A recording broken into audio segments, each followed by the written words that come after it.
साहित्य के सभी पाठकों को मेरा सादर नमस्कार। पिछली कड़ियों में आप लगातार 2 उपन्यास, बल्कि आस्थान से जुड़े हुए 4 उपन्यासों के बारे में विस्तार से हम चर्चा कर चुके हैं।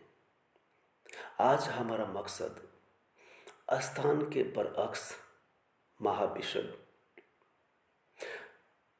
बल्कि तथ्यात्मक और कलातत्व उपन्यास के तत्वों की दृष्टि से नहीं, बल्कि इन उपन्यासों का मूल कथ्य क्या है, समाज जीवन, दर्शन और धर्म के स्तर पर ये कौन सी रचनाएं या कौन सा नायक जिसका उद्देश्य मानवता के कल्याण के लिए है, समाज को उत्थान करने के लिए है। अगर इस दृष्टि से देखें तो अब तक आप सुन चुके हैं आस्थान के बारे में, पिछले वीडियो में महाभिषक को लेकर के सुन चुके हैं।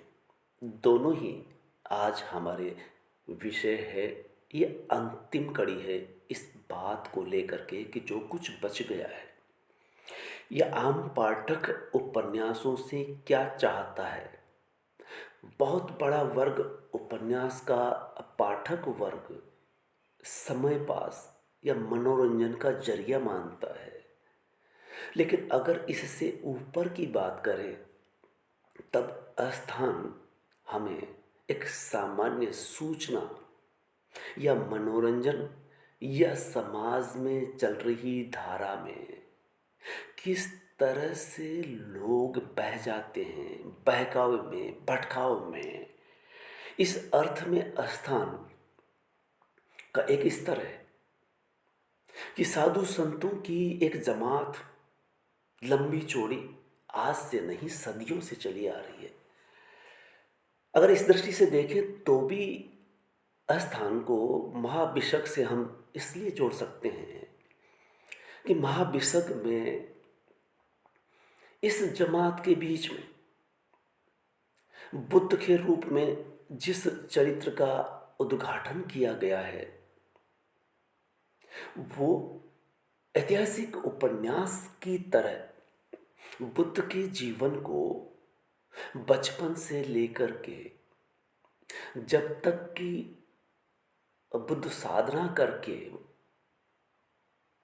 के चरम अवस्था तक पहुंचते हैं, और इस कड़ी में बुद्ध किस किस आश्रम में गए और वहाँ किस तरह से क्या हासिल किया, और इसी दौरान वो देखते हैं कि साधक लोग किस तरह से साधना कर रहे हैं और ये साधना कहाँ तक पहुँचा सकती है। तो इस अर्थ में अगर हम देखें तो आस्थान से जुड़े हुए हमने अन्य उपन्यास भगवती चरण वर्मा का चित्रलेखा, विषय पुरुष और ज्ञान चतुर्वेदी का पागल खाना का जिक्र किया, जो ऊपरी तौर पर, और ये तक कहें कि आस्थान जैसे उपन्यास की श्रेणी में गिन सकते हैं। लेकिन मैं महाभिषक को लेकर के आस्थान की तुलना कर सकता हूँ क्या? ये पाठकों को ही लगेगा कि कहाँ बुद्ध और कहाँ एक कथा प्रवचनीय, या फिर यूँ कहें कि चित्रलेखा की नर्तकी या महायोगी से तुलना संभव है क्या? बिल्कुल नहीं। दूसरे उपन्यास विषय पुरुष को लेकर के देखें तो वो भी एक आश्रम, अंततः एक आश्रम में पहुंच जाता है। पत्रिका का संपादक, साहित्यकार, क्या उससे तुलना संभव है? वहाँ सामान्य तौर पर एक आश्रम जो ब्रह्मा कुमारी से संबंधित है उसका और लोगों का उनसे जुड़ाव क्यों कर होता है, या फिर कथा नायक जो उपन्यास में है वो सामान्य परिवार से, ग्रस्त जीवन से और सामान्य नौकरी करते हुए पति पत्नी के मनमुटाव और अपने कार्य प्रणाली से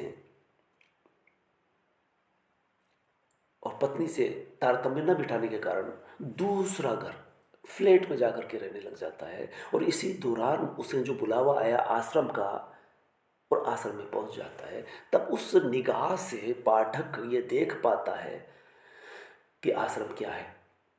इस अर्थ में विषय पुरुष और स्थान लगभग एक धरातल पर, जिस तरह से स्थान धरणीधर बनाता है, कायम होता है और उसका पतन होता है, इसी तरह से विषय पुरुष में ब्रह्मा कुमारी की माता श्री जो आश्रम की कर्ता धर्ता है, उनकी बेटी है, और ये नए नए आए साधक जिनके हाथों एक व्याख्यान करने वाले के रूप में जो देश विदेश में व्याख्यान करेगा, और भक्त बहुत सारे हैं, और किस तरह से वहाँ भी एक लोचा उस आश्रम में दिखाई देता है, दिखाया गया है एड्स। और यहाँ वही स्त्री, अगर इस दृष्टि से हम देखें कि स्त्री अंततः इन आश्रमों में या इन संतों में या साधकों में या कुमारगिरी योगी चित्रलेखा का आपके सामने होता है, उसे ही देख लीजिए। कुमारगिरी योगी और अस्थान का कथावाचक के जीवन में स्त्री दूर दूर तक नहीं है। या कुमारगिरी योगी जब समाज में जाते हैं या दरबार में बैठते हैं, तब उसे समाज और दरबार में आम जन दिखाई देते हैं। उस तरह से अगर कुमारगिरी योगी देखें तो उसके जीवन में कोई स्त्री नहीं होती। धरणीधर दोनों को जब कथावाचन करते हैं तो सामने स्त्री होती है, लेकिन जीवन में नहीं। लेकिन जो ही कुमारगिरी योगी के सामने ये चुनौती आती है, चित्रलेखा बरअक्स कुमारगिरी योगी, और दीक्षा देने के क्रम में कुमारगिरी योगी फिसलते चले जाते हैं। ठीक यही धरणीधर के साथ होता है कि वो कथा प्रवचन करते हुए स्त्रियों से बचते रहे, सामने देखते बढ़ रहे, लेकिन उपन्यास के मध्यांतर के बाद हम देखते हैं कि एक युवती कथावाचन करने वाली ही उसका जीवन चरित्र भी दिखाया जाता है, और वो संपर्क में आती है। एक दिन उसके सानिध्य में रहते रहते बवंडर खड़ा होता है, और उस बवंडर के तहत उन्हें आश्रम से पदच्युत कर दिया जाता है। जन समाज, संत समाज, नागा समाज, संत परंपरा का उन्हें जिस तरह से चुनौती देता है, तानाशाह की तरह, हिटलरशाही की तरह, तो एक रूप इन संतों का सामने आता है कि यहाँ भी सत्ता को लेकर के, धर्म की सत्ता को लेकर के किस तरह का व्यापार सा चलता है। सत्ता हासिल करने की मशक्कत नजर आती है। चलिए इसी छोर पर महाभिषक को देखें तो पता चलेगा कि मैं जहां तक समझ सका हूं, एकमात्र बुद्ध जो जमीन से उठते हैं, जमीन से धरणीधर का भी चित्रण किया गया है, लेकिन कुमारगिरी योगी के मध्यांतर से वर्णन आता है, और पतन जिस तरह से दिखाया जाता है वो सामने है पाठकों के। लेकिन बुद्ध के जीवन को देख करके महाभिषक को अगर हम उपन्यास को देखेंगे तो ऐसा लगता है कि कथावाचक धरणीधर हो या चित्रलेखा कुमारगिरी योगी हो, ऐसे सैकड़ों कुमारगिरी योगी होंगे, कथावाचक सैकड़ों होंगे, लेकिन महाभिषक का नायक इस इतिहास में, विश्व इतिहास में अकेला है। एक ऐतिहासिक जबरदस्त व्यक्ति एवं व्यक्तित्व जिसकी तुलना बाद में महात्मा गांधी एकमात्र हुए जो देश को आज़ादी दिलाते हैं, तो एकमात्र फिर समाज में आमूल-चूल परिवर्तन करने में अगर किसी शख्स का भारत में नाम आता है तो डॉक्टर भीमराव अंबेडकर, जिनका जीवन चरित्र वैसे ही जीरो से उठता है। खैर वो बात इतर हो जाएगी।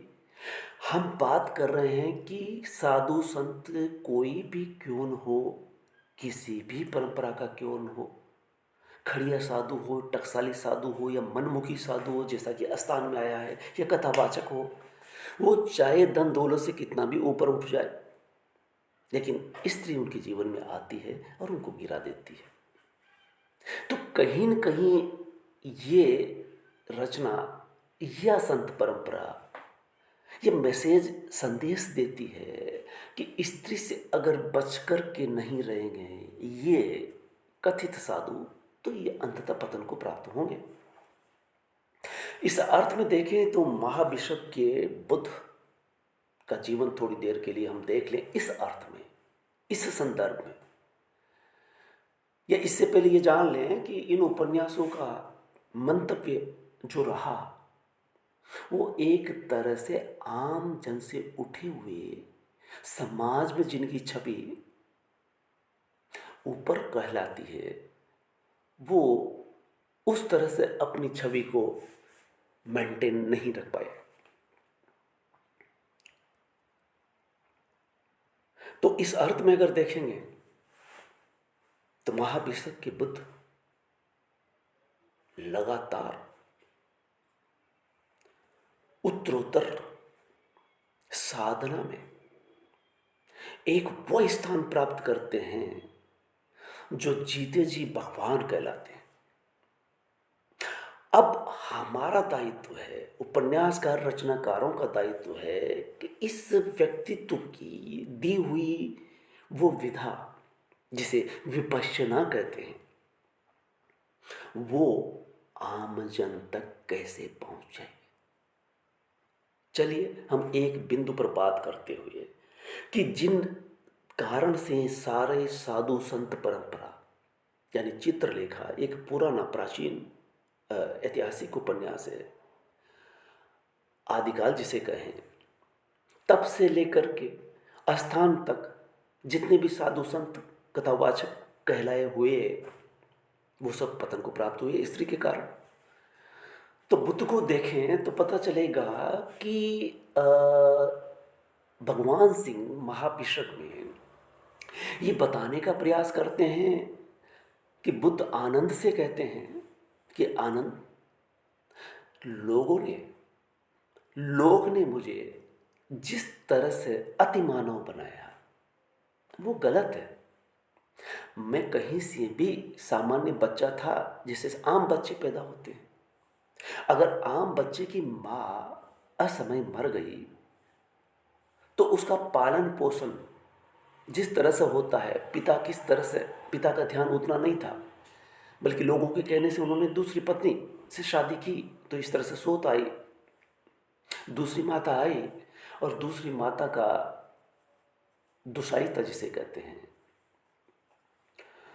वो माँ अपने बेटे के प्रति जो लगाव रखेगी दुशाइते से, वो प्रेम नहीं हो सकता। वैसा मेरे साथ भी हुआ। तो इस तरह से यह कहना ये चाहते हैं कि अति मानवता लोग पैदा करना चाहते हैं। लोग न जाने क्यों ऐसा करते हैं। उसके पीछे का कारण ये होता है कि वो बुद्ध ही थे जो अति मानव थे, देवत्व था। लेकिन आनंद, मेरे साथ ऐसा कुछ भी नहीं था। और दूसरा कारण जब ये कहते हैं कि आखिर बुद्ध धर्म का 500 वर्ष में पतन का कारण उन्होंने स्त्री को बताया, शायद वो इस मर्म को समझ गए थे और ये एकमात्र ऐसी व्यवस्था, संघम शरणम गच्छामि, धम्मम शरणम गच्छामि, बुद्धम शरणम गच्छामि, ये 3 नारे जिन पर अलग अलग उपन्यास हो सकता है। बुद्ध की देन इस देश को नहीं, पूरे विश्व को अनूठी है। इस अर्थ में हम स्थान, विषय, पुरुष, चित्रलेखा से तुलना नहीं कर सकते। लेकिन तुलना का कारण ये हुआ कि जिस स्त्री को लेकर के पतन को प्राप्त हुए, वहाँ बुद्ध पहले कह चुके कि आनंद तुमने स्त्री को संग में जगह दिलवाकर अब ये 500 वर्ष तक ही चल पाएगा। लेकिन चला, आज भी चल रहा है, 500 वर्ष नहीं, 2800 साल बाद तक भी। तो कारण क्या है कि बुद्ध जिस बात को कहना चाहते हैं, इस उपन्यास में, महाभिषग उपन्यास में भगवान सिंह भी चूक कर जाते हैं। चूक इस अर्थ में हुई कि अ, बुद्ध जिस विदा को समाज को दे रहे थे, योगियों को, या संगम शरणम बुद्धम शरणम आ चुके थे, उनको बतला रहे थे और उनको राग द्वेष से मुक्त कर रहे थे। तो इस तरह से ये कोई भी इस तरह के लिखे गए उपन्यासों में इतने उच्च भाव, उच्च आदर्श, उच्च दर्शन कहीं भी नहीं है। उम्मीद भी नहीं कर सकते, अपेक्षा भी नहीं करनी चाहिए। चलिए हम ये देखें कि बुद्ध की शुरुआत, जो मूल कहानी है, कि 3 घटनाएं उनको बदलती है दुख देख करके। वो युवा थे, उन्होंने बीमार को देखा, उन्होंने वृद्ध होते हुए व्यक्ति को देखा, उन्होंने वृद्ध होकर के मरने वाले को देखा। 3 घटनाक्रम एक कथात्मकता लिए हुए, और इसको लेकर के कि मैं युवा हूं, युवा नहीं रहूंगा, युवा होकर के बीमार भी हो सकता है और एक दिन युवा वृद्ध होगा, तो मैं ऐसा ही नहीं रहूंगा। ये लोग फिर भी जीते हैं। एक दर्शन छुपा है। वो व्यक्ति जो शादी करता है, घर में पत्नी है, यशोधरा, बच्चा हो चुका है, बच्चा होने के बाद हर बाप को, हर माँ को उसके प्रति जो लगाव पैदा होता है, राग पैदा होता है, उससे वो व्यक्ति जुड़ जाता है। लेकिन इस व्यक्ति के अंदर वो विराग इस कदर होता है, जिसे हम कह सकते हैं कि बाय नेचर इनके अंदर वो चीज़ शुरू में थी। जैसा कि महाभिषक में इस अर्थ में कह सकते हैं कि दिखाने का प्रयास किया है कि आनंद जब में बचपन मेरा जो गुजरा है, वैसे ही गुजरा है जैसे आम बच्चों का गुजरता है। विमाता का बच्चे का जो बचपन होता है, उसी तरह से मेरा गुजरा है। विमाता का प्रेम अपने बच्चे के प्रति होगा, मेरे प्रति नहीं। मैं अपने बिना माता के अकेलापन कैसा महसूस कर रहा था, ये निकल करके आता है। और यहीं से वो बीजारोपण हो जाता है, राग का नहीं, विराग का। और इस व्यक्ति के अंदर वो ललक अकेलेपन की, वो अकेले उस नदी के किनारे बैठ करके घंटों पानी बहते हुए पानी को देखते रहते। शून्य में देखने की आदत इनको इनकी परिस्थितियों ने दी। फिर वो घटनाक्रम कि ये जो भविष्य वक्ताओं ने कहा कि ये व्यक्ति या तो साधु होगा तो महान संत होने वाला है, और राजा हुआ तो महान सम्राट होने वाला है।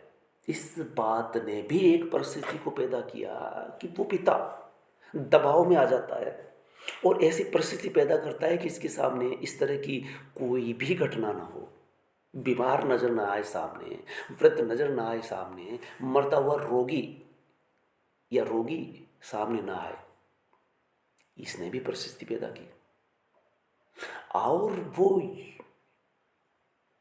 नाच नृत्य करने वाली युवतियां जिनका भी चित्रण किया गया है, और खास खुद की पत्नी जो युवा है, हर युवा युवती की तरफ आकर्षित होता है, हर प्रकृति के बतौर।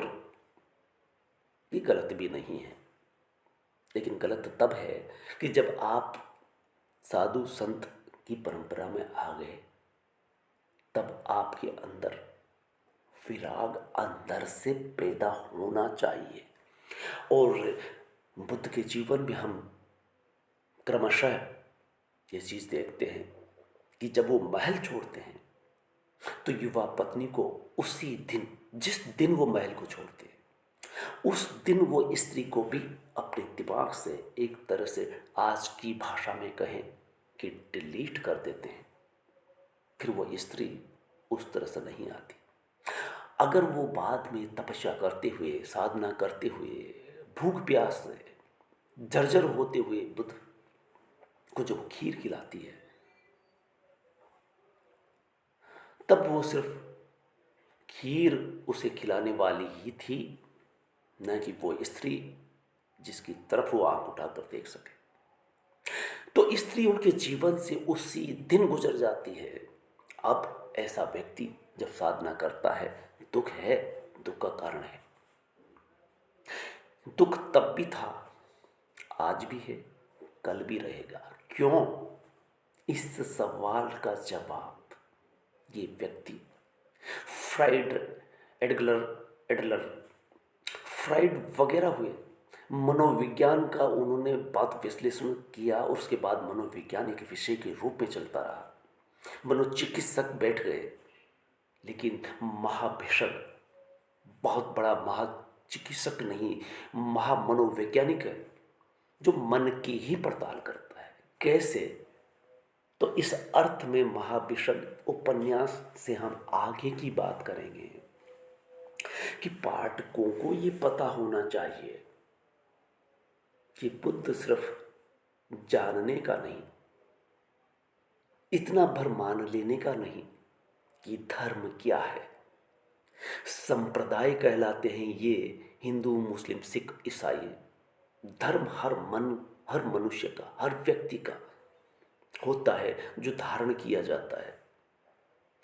लेकिन उन्होंने विधा क्या थी, उस पर हम थोड़ी देर के लिए विचार करेंगे तो पता चलेगा कि इस उपन्यास में भी वो चीज़ रह जाती है, रहनी भी चाहिए, क्योंकि उनका मकसद था रचनाकार का बुद्ध के जीवन चरित्र को दिखाना, जो दिखा दिया।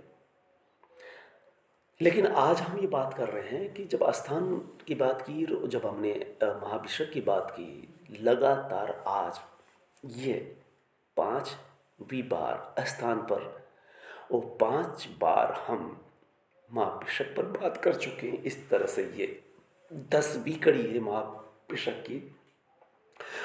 और मैं अपने मन की बात, अपने अंदर की बात कहना ये चाहता हूँ कि जिसने भी ये वीडियो सुना, वो सुनकर के ये समझे कि बुद्ध सिर्फ उसी तरह से मानने की बात, मानने भर की बात नहीं है कि आप समझ गए, आपको सूचना मिल गई कि बुद्ध ये है, ये इतिहास पुरुष है, ये उनका जीवन चरित्र है। अरे उन्होंने दिया क्या? तो उन्होंने जो दिया, विपश्यना जिसे कहते हैं, कि आप अपने जीवन को बदल सकते हैं। आप बेवजह इतना छिछला जीवन क्यों जीते हैं? अगर आप बेरोजगार हैं, बेशक बेरोजगार आज की बीमारी है, लेकिन आप शिक्षित होकर के नौकरी पा चुके हैं या व्यापार कर रहे हैं, क्या आपका जीवन भर इतना ही है? यहां सवाल उठता है कि आप दरअसल, आपका मकसद पैसा कमाना है। पैसा इसलिए कमाना है कि महल बना लें, पैसा इसलिए कमाना है कि अधिक से अधिक भोग कर लें। जितने अधिक आप भोग करेंगे, रोग को बढ़ावा देंगे, और जितने बड़े बड़े अटारी महल बनाएंगे, वो भी भोग के लिए है, और अंततः भोग यानी रोग। और बुद्ध ये कहना चाहते हैं कि ये रोग मन का है, राग द्वेष का है। इसलिए विपश्यना उन्होंने दी, और इस उपन्यास में 2 ही बार उसका जिक्र आता है, विस्तार से वर्णन नहीं हुआ। तो हम अब न आस्थान की बात कर रहे हैं, न महाभिषेक उपन्यास भगवान सिंह द्वारा रचित की बात कर रहे हैं, बल्कि इनसे परे उस मर्म को जो बुद्ध ने दिया और ये चंद मिनटों में मैं जो बात कहना चाहूँगा, और आज हमारा इस कड़ी का समापन, कि आप इनको अगर सुन रहे हैं और अंतिम तक सुन रहे हैं, तो बुद्ध ने जो कुछ दिया, भले ही उस दौरान परिस्थितियां इस तरह से विपरीत बनी, वो विपरीत परिस्थितियां तब थी, आज भी है, कल भी रहेगी। जब तक जीवन है आपका, आपके जीवन में उतार चढ़ाव आता ही रहेगा। लेकिन बुद्ध विपश्यना के माध्यम से ये बताना चाहते हैं कि उतार आ रहा है उसे भी देखें, चढ़ाव आ रहा है उसे भी देखें, तादाद में उससे पैदा ना करें। जीवन बदल जाता है। राग द्वेष से परे कैसे हो। आपको गुस्सा आता है तो आप अपने लिए समस्या खड़ी करते हैं, आप लालच पैदा करते हैं, आपके लिए समस्या खड़ी करते हैं। आप विपश्यना के माध्यम से ये देख सकते हैं, ये भी देख सकते हैं कि विपश्यना करते हुए आप इस स्तर तक पहुंच सकते हैं कि मैं हूं, मैं ही नहीं हूं, मैं भी कुछ समय के लिए हूं, मैं अपने आप को बदल सकता हूं। अन्यथा कीड़े मकोड़ों का जीवन और ये मनुष्य जीवन में ज़्यादा फर्क नहीं है। अगर हम राग में, द्वेष में लिप्त होकर के, गृहस्थी में उलझ करके, पैसे के पीछे दौड़ करके, आवश्यकता से अधिक का संग्रह करके हम महज एक मशीन बन सकते हैं।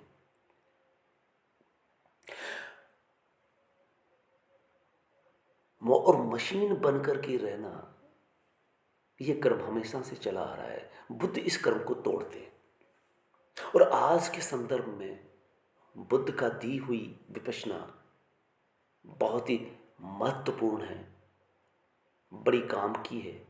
आज हम बहुत ही विकट दौर से गुजर रहे हैं। प्रदूषण फैल रहा है, विकास के नाम पर हम पर्यावरण के खिलाफ खड़े हैं। पीने को पानी नहीं, सांस लेने को साफ हवा नहीं। ऐसे विकट दौर में हम राग द्वेष से मुक्त होकर के हम बेहद सहज जीवन जी सकते हैं। ये मन पागल है, ये देखने का अवसर विपश्यना के माध्यम से लगता है कि वही सामने वाला व्यक्ति क्या सोच रहा है, आपके विपरीत जा रहा है। आपको सारी दुनिया विपरीत नजर आ रही है, बीवी विपरीत नजर आ रही है, बच्चे विपरीत नजर आ रहे हैं। आप अपने विपश्यना में बैठिए तो आपको खुद लगता है कि मैं दुनिया को क्या देखूं, अपने आप को देखूं तो पता चलेगा कि सारी दुनिया मेरे अंदर है और मेरी सारी समस्याओं की जड़ मेरे ही अंदर है। विपश्यना यानी देखना। किसको देखना? सांसों को देखते देखते ही हम मन को उस स्तर तक देखने लगते हैं कि हमें ये भान होने लगता है कि हम सही गलत क्या है, और सही अगर है तो हमारे पूरे जीवन के लिए, हमारी सोच के लिए, हमारे चिंतन के लिए सही होगा। गलत है तो वो मेरे इसी वक्त स्वर्ग और नरक को लेकर के जो वितंडावाद खड़ा किया गया है, पाखंड खड़ा किया गया है, अंधविश्वास फैलाया गया है, और जिसके बल पे ये स्थान, ये आश्रम, ये मठ चलते हैं, बुद्ध इस पर कुठाराघात करते हैं। वो कहते हैं इन सब बाहरी आवरण की जरूरत नहीं। आप मन मंदिर, किसी मंदिर में जाने की जरूरत नहीं है। मन ही मंदिर है। आप अपने मन के अंदर उतर करके देखिए। आपको बहुत कुछ करना पड़ेगा, सोचना पड़ेगा, सोच चिंतन को रोकना पड़ेगा, आपकी उस धारा को बदलना पड़ेगा। जिस कदर आप ये सब करते हैं जिंदगी भर, तो महाभिषद इस अर्थ में एक बेजोड़ उपन्यास है, लेकिन महाभिषेक पर ठहर करके ही रह जाना। आप बुद्ध तक नहीं पहुंच सकते।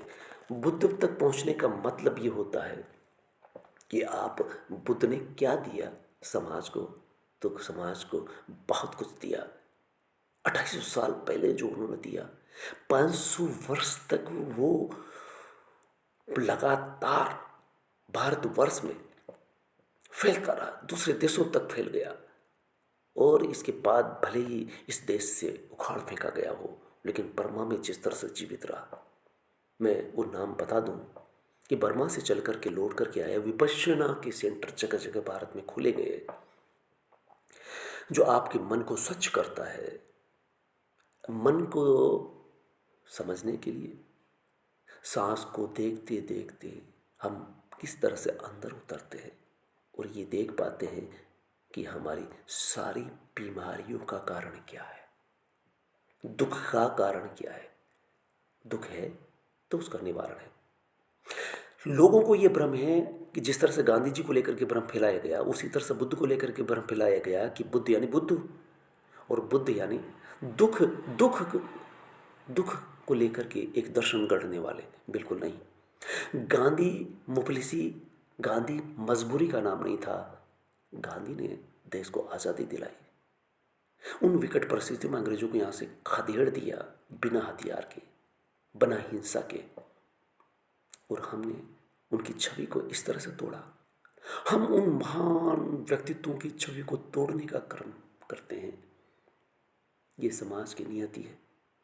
तो हमें गहरे बैठ करके समझने की ज़रूरत है कि समाज में ऊंच नीच, उतार चढ़ाव बराबर चलता रहेगा। व्यक्ति खुद बदल सकता है, चाहे विकट परिस्थितियाँ कितनी ही क्यों ना। महल में रहने वाला महल छोड़ करके जंगल में जाता है। जिन महिलाओं के पीछे दौड़ रहे हैं स्थान में रहने वाले, आश्रमों में रहने वाले, वो बुद्ध महल में पत्नी को छोड़ के जाता है। और जो चीज़ देता है वो आज तक हमारे लिए बड़ी काम की है, वो है विपश्यना। तो धन्यवाद मित्रों कि लगातार आपने पेशेंस के साथ 10 कड़ी तक आ गए। समझ लीजिए, इससे एक और मज़ेदार बात जुड़ी हुई है कि विपश्यना के भी 10 दिन होते हैं। और मैंने हर कड़ी में घूम फिर करके बुद्ध को या बुद्ध के द्वारा दी गई विदा विपश्यना की बात की। आप बेहद बीच में शुरू में बोर हुए होंगे कि इतने लंबा वीडियो कैसे करके बना दिया। इसका मकसद 10 दिन विपश्यना के मिलते हैं। तो बुद्ध से हमने आरंभ किया।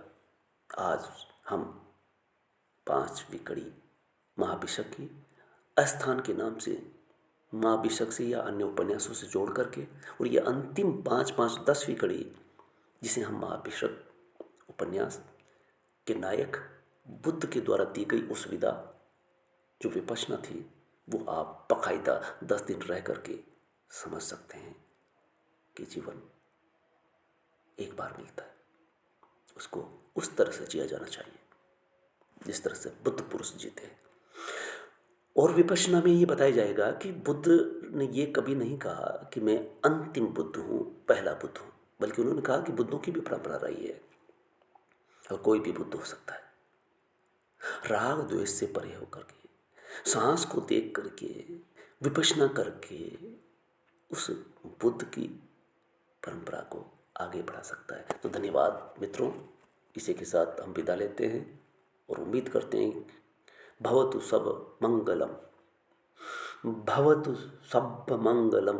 सत्यनारायण का ये उद्घोष विपश्यना केंद्रों में गूंजता रहता है।